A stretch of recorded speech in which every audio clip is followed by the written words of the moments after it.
Au nom du Père et du Fils et du Saint-Esprit, ainsi soit-il.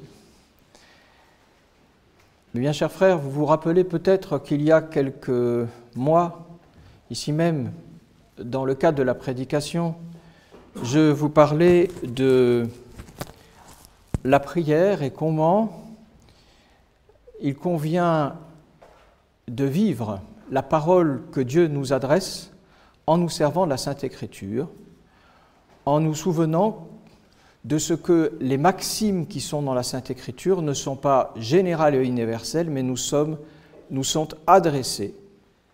Et par conséquent, en les appliquant à nos petites personnes, nous écoutons Dieu. S'il y a bien un exemple de ces maximes de la Sainte Écriture, contenues dans les livres saints et qui peuvent nous aider à prier, c'est la dernière parole de saint Paul dans l'épître d'aujourd'hui, qui résonne en écho dans tous les siècles, parce qu'elle fait partie de ces paroles qui restent dans la mémoire du peuple chrétien plus que d'autres. Qui autem sunt Christi, carnem suam crucifixerunt, cum vicis et concupiscensis. Ceux qui sont au Christ ont crucifié leur chair avec ses vices et ses concupiscences. Phrase qui, d'emblée, annonce des sujets qui ne sont pas les plus amusants à entendre, mais que le prêtre a la responsabilité et le devoir de prêcher régulièrement afin que l'aspiration à cette crucifixion demeure dans les âmes chrétiennes. Qui autem sunt Christi. Ceux qui sont au Christ, qu'est-ce qu'ils ont fait? Qu'est-ce qu'ils ont fait, ceux qui sont au Christ? Ils ont crucifié leur chair. Et dans la chair, les vices, et dans les vices, les concupiscences. Et qu'est-ce que ça signifie, être au Christ? Une maison est à quelqu'un. Un serviteur est à son maître. Être à quelqu'un, c'est lui appartenir. Et comment sommes-nous au Christ, si ce n'est par l'appartenance à la Sainte Église catholique? Ceux qui sont au Christ, c'est ceux qui sont ses membres, de lui qui est la tête. Ceux qui sont au Christ, ceux qui sont dans l'Église, donc, ont crucifié leur chair.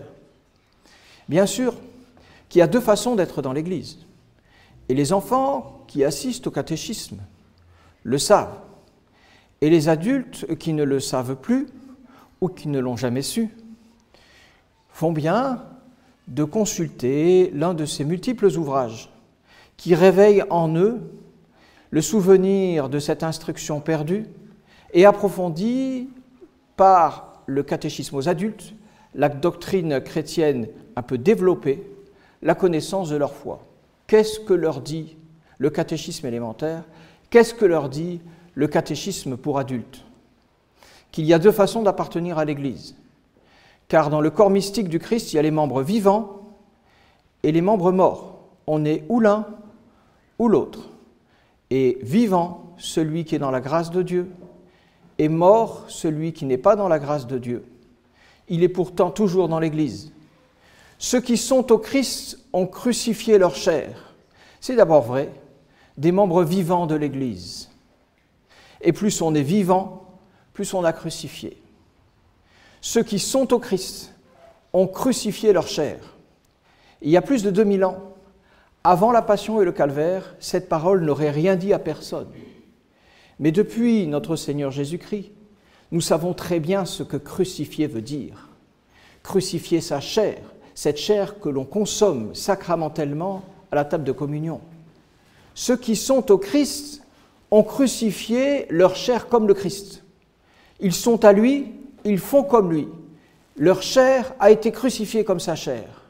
Terrible parole! Est-ce qu'il convient de la prendre à la lettre? Évidemment non. On ne nous demande pas de nous planter des clous dans les pieds et dans les mains. Et pourtant, certains saints, pris par l'amour de Dieu, pris par une générosité pas toujours éclairée, ont fait quelque chose qui ressemblait, voire la même chose.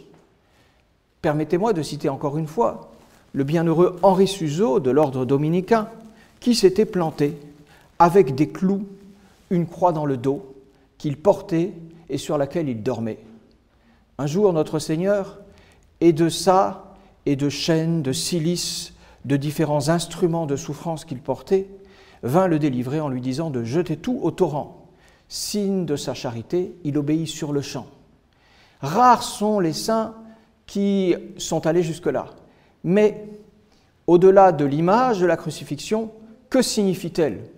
De souffrir et de mourir. Ceux qui sont au Christ doivent souffrir dans leur chair et mourir, en quelque sorte, dans leur vice et dans leur concupiscence. Alors, il y a deux façons de le faire. Il y a la façon extraordinaire des saints, sans aller jusqu'à celle de Suzeau, et il y a la façon ordinaire des autres hommes que nous sommes. La façon des saints ressemble beaucoup à celle du Christ. Elle y ressemble presque parfaitement lorsqu'ils touchent aux martyrs. Voilà, des gens qui ont crucifié leur chair, les martyrs. Et puis aussi les vierges, car dans la virginité gît un héroïsme clair, limpide, surnaturel, qui crucifie la chair. Et aussi ceux qui pratiquent différentes pénitences afflictives, traditionnelles, que sont le jeûne, que sont les veilles, que sont les cilices. Les cilices, ce sont des habits qu'on porte sur le corps pour se faire du mal, que sont les disciplines, ce sont des coups de fouet qui se donnent encore dans les congrégations religieuses aujourd'hui, car en faisant ça, ces saints ne sont pas pris d'une envie malsaine de souffrir, mais ils cherchent tellement à aimer notre Seigneur et à se configurer à lui, à être tellement au Christ, eh bien qu'ils crucifient leur chair ainsi. Ces hauteurs, ces montagnes, si elles ne sont pas les nôtres, nous font du bien. Nous ne gravissons pas ces sommets, mais nous en recevons un peu l'air qui descend jusqu'à nous et qui nous donne la nostalgie de ceux qui approchent le ciel. Oui, nous avons besoin de l'exemple des saints. Et puis viennent les chrétiens ordinaires. Quelle est la façon pour un chrétien ordinaire de crucifier sa chair? C'est tout simplement de pratiquer des sacrifices. Alors il y a celui, bien sûr, du devoir d'État accompli, car là est le premier moyen de crucifier sa chair. Et puis il y a toutes ces façons que nous pouvons avoir de crucifier notre chair, ses vices et ses concupiscences à travers les afflictions que nous recevons, la maladie, les gênes, les privations que nous n'avons pas choisies et contre lesquelles parfois nous regimbons, et pourtant que le Seigneur nous demande d'accepter avec résignation, avec patience, avec amour, en esprit d'expiation et de crucifixion. Et puis, il y a celles que l'on s'offre volontiers, ces privations, ces petites souffrances qui sont à la portée de chacun et qui portent sur la nourriture, qui portent sur la température, qui portent sur les loisirs, qui portent sur les plaisirs. Parfois, elles ne se voient pas, parfois elles se voient, elles sont discrètes, elles ne ruinent pas la santé. L'important est qu'elles nous fassent mourir en nous les vices et les concupiscences. Alors, on demande parfois aux prêtres de les lister. Les fidèles souhaitent que leur soient détaillés les moyens pratiques de crucifier ainsi leur chair, entre guillemets, et avec l'analogie et la douceur qui convient à des êtres qui n'ont pas l'amour qu'avaient les saints. Mais rien de tel pour cela, que de nous regarder pendant la journée. Si nous nous regardons pendant la journée, nous verrons ce que nous aimons. Et nous priver de ce que nous aimons sera vite entendu. Et si nous nous regardons pendant la journée, nous verrons ce que nous détestons. Et accepter et prendre ce que nous détestons ne sera pas difficile à deviner. C'est ainsi qu'il faut faire, mes bien chers frères. Et cet examen, chacun peut le faire.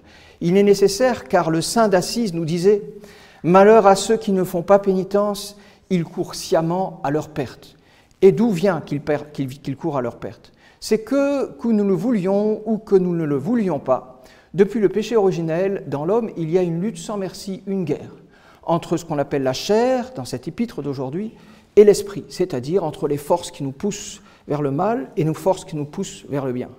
Et cette guerre est civile, car elle est en nous, et notre chair et notre âme, ce sont nous-mêmes, les guerres civiles étant les plus cruelles de toutes.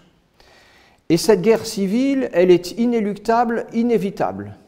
Alors, s'il y en a un qui triomphe, met-il l'autre en prison? Non pas. il le ramène à lui.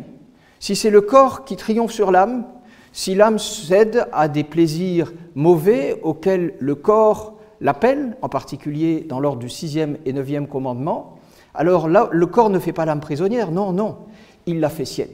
Il la carnalise, il lui donne sa ressemblance, il lui communique même une similitude des choses viles et dans le désordre auxquelles il a consenti, elle a consenti. Et réciproquement, si l'âme, voyant cette guerre, décide de renoncer à ce qui est mauvais, voire de renoncer à ce qui est bon, alors elle appelle le corps à elle. Et on voit le corps de ces âmes qui sont tellement spiritualisées qu'elles nous donnent un parfum de la vie éternelle. C'est comme s'ils diffusaient la grâce simplement à leur approche. Pourquoi ? C'est parce que leur corps, dans l'attente même de la résurrection finale, a pris cette spiritualisation reçue de celle qui le gouvernait. Il a perdu la bataille et il en a été pour son bienfait. Alors nous ne pouvons pas l'éviter. Et Bonald lui-même disait « L'homme n'est fort, écoutez, l'homme n'est fort qu'autant qu'il est retenu. » Ainsi, mes bien chers frères, à nous de rentrer dans cette logique qui nous est imprimée par l'exemple de notre Seigneur Jésus-Christ et auquel nous ne pouvons pas nous soustraire. Remarquons, avant de conclure, que saint Paul ne dit pas ceci. Il ne dit pas « Ceux qui sont au Christ doivent crucifier leur chair avec les péchés que sont les vices et les actes des vices, et avec les tendances mauvaises que sont les concupiscences. » Il ne dit pas « ceux qui sont au Christ doivent crucifier leur chair », mais il dit « ceux qui sont au Christ ont crucifié leur chair ». Si bien qu'à nous est de regarder si nous vivons comme des chrétiens sur des coussins, d'une vie molle, efféminée, ou bien si nous avons reçu cet esprit du sang de Jésus-Christ au fond de nos vies quotidiennes. Et le plus nous ressemblons à ce Christ crucifié, le plus nous lui appartenons.